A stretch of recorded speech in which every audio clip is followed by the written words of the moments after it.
I gotta tell you, I left hopeful. And the reason why is I've been telling people for the last 10 years, Republicans, go to the black community, go to the Hispanic community. You may be surprised. They're culturally conservative. They want change in their community. They're not lazy. They want better for their children. Just go talk to them. And Donald Trump is the first presidential candidate, former president, to go there in 50 plus years. I had the opportunity to talk with him. This is what he had to say. Why do they like you better than any other Republican in modern time? Well, you have to ask the other Republicans. I mean, I'm just saying, you see black support going up with you, Hispanic, young people. Like I said, the people look more like me than you, and they say you're different. Why? Because I did things in office that nobody else has done. Criminal justice reform. I did criminal justice reform at a level that nobody thought was possible to get. And I did that largely for the black and Hispanic community. They're the ones that wanted it. Opportunity zones with Tim Scott. And he was so much in favor of it. And it's probably maybe the best economic development package ever for African Americans, for Hispanic Americans, Asian Americans.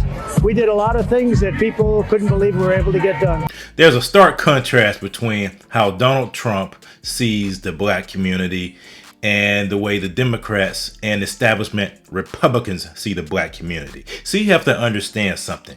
The black community doesn't have a home when it comes to a party affiliation. Yeah, they may vote 90% of the time in the past with Democrats, but Democrats are like that abusive mother. I've heard this analogy before, and I've used it before.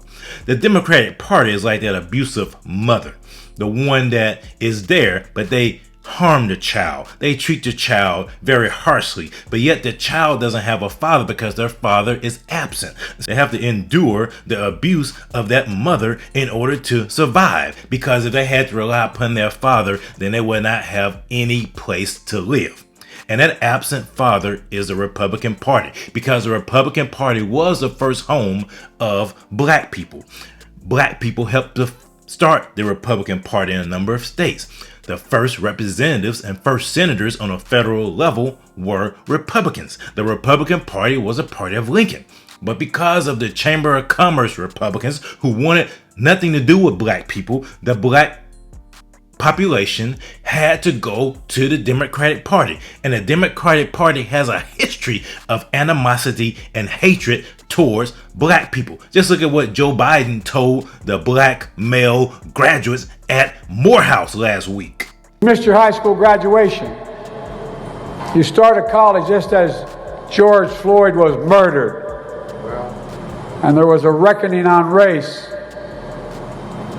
It's natural to wonder if democracy you hear about actually works for you. What is democracy? If black men are being killed in the street, what is democracy? The trail of broken promises still leave black communities behind. What is democracy? If you have to be 10 times better than anyone else to get a fair shot. And most of all, what does it mean, as we've heard before, to be a black man who loves his country, even if it doesn't love him back in equal measure? So when you see a candidate like Donald Trump, and I've been telling people this all year, black people, especially black men, but a large and growing number of black women will vote for Donald Trump. They will vote for Donald Trump because he's Trump. And they may even vote for Byron Donalds because he is, along with Trump, are making the effort to go and speak to black people. They're making the effort to go and speak to brown people right where they are. Vivek Ramaswamy is another candidate that I give credit for doing that. He actually went to barbershops in Chicago and spoke to the residents there. When was the last time he had a Democratic candidate actually do that? When was the last time he had a Republican candidate, not just one for president, but one for governor, do that? I know plenty of candidates that are running for governor here in the state of North Carolina that won't even step foot into the inner city to speak to the people. And that's a shame, because the people in the inner city are ready to throw off the shackles of victimhood. Those shackles that have been placed on them by the system, those shackles that have been placed on them by the Democratic Party, by the liberals, by the Marxists, and by some of the establishment Republicans to keep them in their place.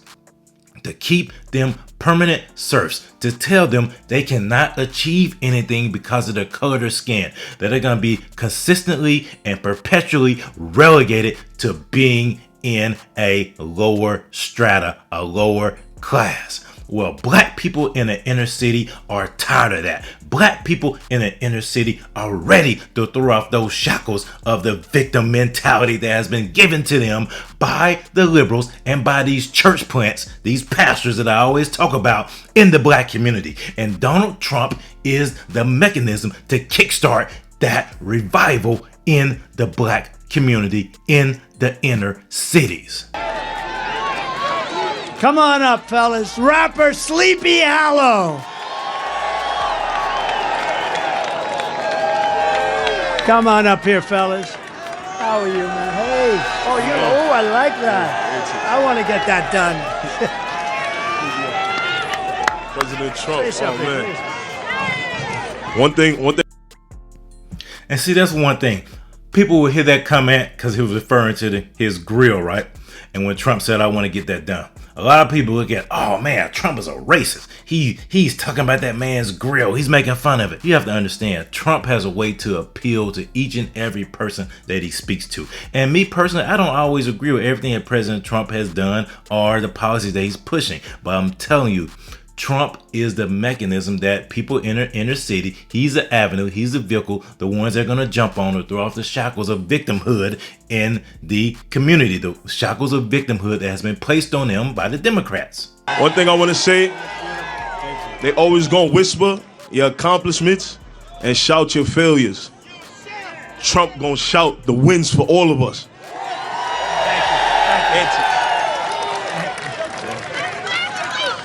Make America great again. I see Democrats now coming out and they're like, oh, Trump is not welcomed here. Who are you? I think he should definitely come to the neighborhood. He should come. He should check out the people because, see, Trump is for the little man. Donald Trump is coming to the Bronx. Are the other boroughs going to be jealous? I don't know, but I hope so. Trump is doing something that no one else has done. He's giving such a respect to the Bronx. Before Trump, it was not really considered. Like, would they really go into the Democratic strongholds? Would they really go into the poor neighborhoods? One of the very important things that I wish the Republicans would understand is that even though you have, and you look at the registers and you see how many registered Democrats are in the Bronx, and you say 80-90% are all Democrats, not all Democrats vote Democrat. I happen to be one of them. She makes a great point. So a lot of people are registered as Democrats or registered as independent, but they're really conservative leaning, especially in minority communities because they're more socially conservative. They don't buy into all this trash that the media and that the culture is trying to sell them. They want to have strong families. They want to have the nuclear family of the male and the female. They believe in God. They believe in the Bible. They believe in religion. They believe in Jesus. And so they don't really get on board with all these things, but because the Republican Party has abandoned them by and large for the last 60, 70 some odd years, they just either don't vote or the people. See, a lot of these inner cities are predominantly run by Democrats. New York City, Baltimore, here in Charlotte, Chicago, Detroit, LA, San Francisco, Atlanta. I can go on and on and on because the Democrats, it reminds me of one of my favorite passages in scripture where Jesus talks about in order to plunder a man's goods, you have to first bind the strong man. So somebody stronger has to come in and bind the person that is over that house. And the Democratic Party has been like a fox in a hen house. They have been ruling the roost, destroying the family, destroying the children, all of this gender dysphoria, gender surgery, LGBTQ stuff they're pushing, destroying the church by having these church plants installed in black churches to tell black people they are victims, to tell black people they are oppressed. So the Republicans have abandoned the inner cities, abandoned the black and brown communities, and the Democrats have done nothing but destroy them. And so you may have a list of people, registered Democrats, but see, the Republicans until Trump did not make any kind of effort to go to these places. I hope Trump goes to every major city. I hope Trump goes to Detroit. I hope Trump goes to Milwaukee. I hope Trump goes, he's been to Atlanta. I hope he goes to Chicago. I want Trump to come here to Charlotte again. Trump needs to go into Phoenix. Trump needs to go into all of these major metropolitan cities that have been, Baltimore. He needs to go to Baltimore, that have been overrun by Democrat Party black folks. See, that's the sad part about it. You elect black people and you expect the community to get better, but unfortunately, it has gotten worse. So therefore, and I know this anecdotally, I know somebody that ran for a city council position here in Charlotte, right? The one thing you have to do when you're running for office in a locale that is predominantly Democrat, you have to approach them not as if you have all the answers. You have to listen to the people. Because like I said, the Republican Party has been like the absentee father. You can't come in and establish rules and regulations if you've been gone for 50, 60, some odd years. You have to come in repentant. You have to come in ready to listen and ready to work and hear the people. And so when you do that, when you have that abolitionist mindset, when you have that mindset that these people are ready to throw off the shackles of victimhood, when you come in with that mindset, the people will listen to you because they're ready to receive your message. They are ready for change. I happen to be one of those Democrats that hasn't voted Democrat since the age of Ronald Reagan. What Democrats, in my opinion, are not shining the light on, which is fentanyl crisis. Our young men and women, black and Hispanic, are dying out in these streets. I know that is happening in Middle America. Maybe some other congressmen over there are talking about it, but I know the congressmen and women are not talking about it here. So I was very happy that Trump came and he spoke to the young people. He just gave this message of optimism, and that's something we've been missing. So I'm very excited. I know that Morehouse was a lot different with Joe Biden. He was speaking about how, we're all being hunted down and that we shouldn't hope, or America's not going to be great for you. I think that Trump came out and he said, I don't care what you look like. Let's get this money. Let's get this work. Let's unite. And we're all Americans. So Democrats like to bully people into not going to these things. And I think that if you tell Bronx residents not to go right, they will.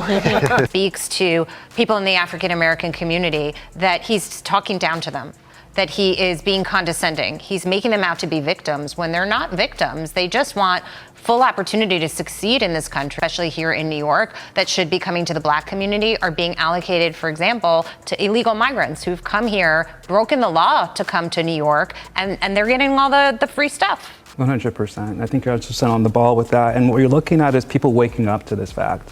And so you're seeing more people than ever really coming to the stage with new ideas for how we can solve the immigrant issue. And Trump is listening to us when we talk about it. All New Yorkers kind of see what's going on. It's pretty obvious that the country and the city itself is really being run and taken over. Yeah. So he's really out there trying to face those stuff straight on. And we're all here for it. The diversity in that crowd, once again, was the main highlight of that event. The fact that it was so mixed and tons of African Americans are there. Had many conversations with people that are African American. They're all talking about how they switched from last year to today to being more so much for Trump. So that's happening rapidly throughout the time, and it's just gonna keep on going.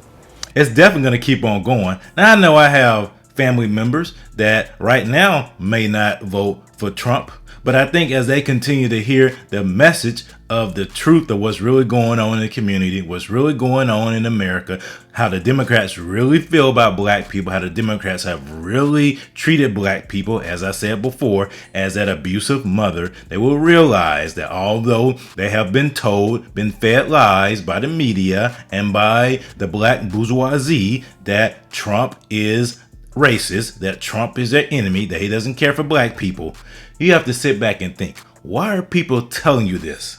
Why don't people come to you with a message of optimism? Why don't people come to you telling you what they will do in order to bring about change in your community?